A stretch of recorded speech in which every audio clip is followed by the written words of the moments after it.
عن ابی امامۃ الباہلی رضی اللہ تعالی عنہ قال قال رسول اللہ صلی اللہ علیہ وسلم انا زعیم ببیت فی ربض الجنۃ لمن ترک المراء وان کان محقا وببیت فی وسط الجنہ لمن ترک الکذب وان کان مازحا وببیت فی اعلی الجنۃ لمن حسن خلقہ او کما قال۔ حضرت ابو امامہ باہلی رضی اللہ تعالیٰ عنہ سے روایت ہے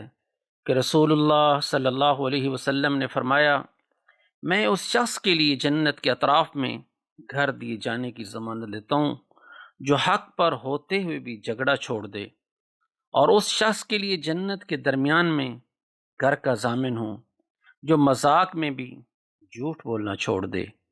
اور اس شخص کے لیے جنت کے بالائی حصے میں گھر کی ضمانت دیتا ہوں جو اچھے اخلاق کا مالک بن جائے۔